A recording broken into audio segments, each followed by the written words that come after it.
नमस्कार। आज हम पढ़ेंगे श्रीमद् भागवत गीता गीता प्रेस पूर्व अध्याय नंबर 4 श्लोक नंबर 40। आप लोग ध्यान पूर्वक संबंध जो ज्ञान प्राप्ति का अपत्र है, ऐसे विवेकहीन संधात्मा मनुष्य की भगवान आगे के श्लोक में निंदा करते हैं। व्याख्या: जिस पुरुष का विवेक अभी जागृत नहीं हुआ है तथा जितना विवेक जागृत हुआ है उसको महत्व नहीं देता, और साथ ही जो श्रद्धालु है ऐसे स्वयं युक्त पुरुष का परमार्थिक मार्ग से पतन हो जाता है। कारण कि स्वयं जो पुरुष की अपनी बुद्धि तो प्रकृति शिक्षा रहित है और दूसरे की बात का आदर नहीं करता, फिर ऐसे पुरुष के संचय कैसे नष्ट हो सकते हैं, और संचय नष्ट हुए बिना उसकी उन्नति भी कैसे हो सकती है। अलग अलग बातों को सुनने से यह ठीक है अथवा वह ठीक है, इस प्रकार संदेह युक्त पुरुष का नाम स्वयं आत्मा है। पारमार्थिक मार्ग पर चलने वाले साधक में स्वयं पैदा होना स्वाभाविक है, क्योंकि वह किसी भी विषय को पढ़ेगा तो कुछ समझेगा और कुछ नहीं समझेगा। जिस विषय को कुछ नहीं समझते उस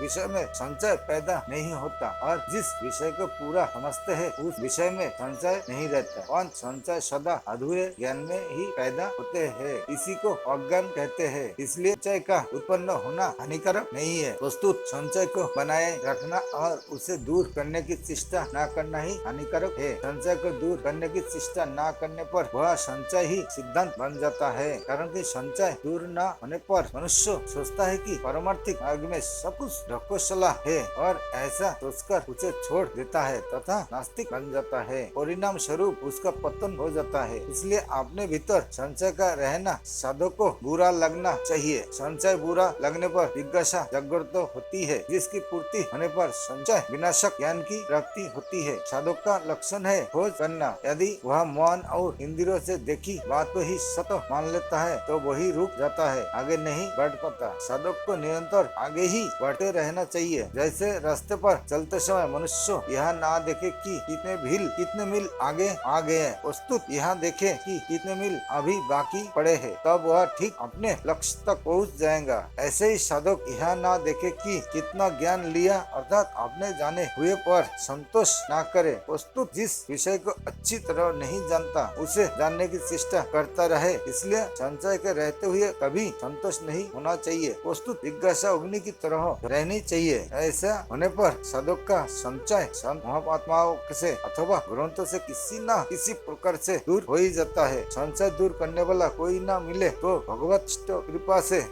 कृपा से उसका संचय दूर हो जाता है। विशेष बात, जीवात्मा परमात्मा अंश है, इसलिए जब इसमें अपने अंशी परमात्मा को प्राप्त करने की भूख जागृत होती है और उसकी पूर्ति न होने का दुख होता है, तब उस दुख को भगवान सह नहीं सकते और उसकी पूर्ति भगवान सब करते हैं। ऐसे ही जब साधक को अपने भीतर स्वयं से व्याकुलता या दुख होता है, तब वह दुख भगवान को असोहा होता है। संचय दूर करने के लिए भगवान से प्रार्थना नहीं करनी पड़ती, प्रस्तुत जिस संचय को लेकर साधक को दुख हो रहा है उस संचय को दूर करके भगवान स्वयं उसका वह दुख मिटा देते हैं। स्वयंआत्मा पुरुष की एक पुकार होती है जो स्वयं भगवान के पहुंच जाती है। स्वयं के कारण साधकों की वास्तविक उन्नति रुक जाती है, इसलिए स्वयं संचय दूर करने में ही उसका हित है। भगवान प्राणी मात्र सुवध है, इसलिए जिस संचय को लेकर मनुष्य व्याकुल होता है और वह व्याकुलता उसे असोहा हो जाती है, तो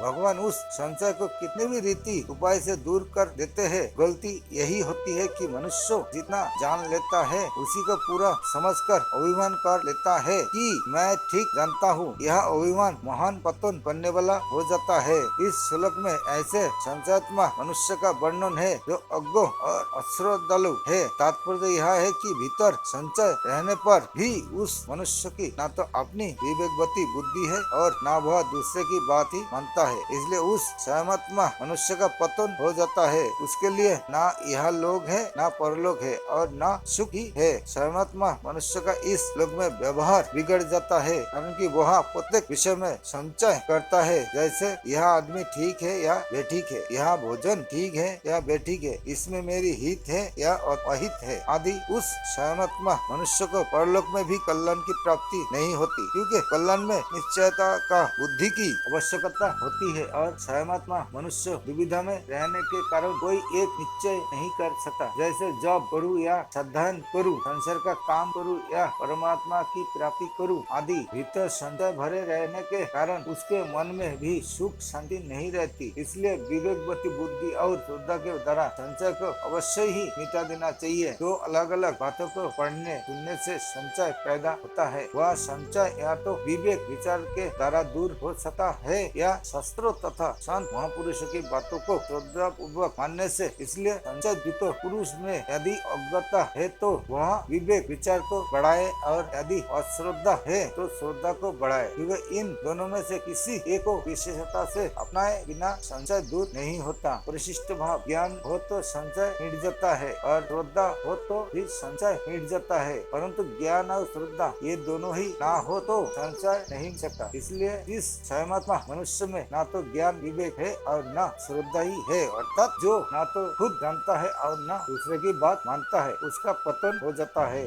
नमस्कार, आज के लिए यहाँ तक।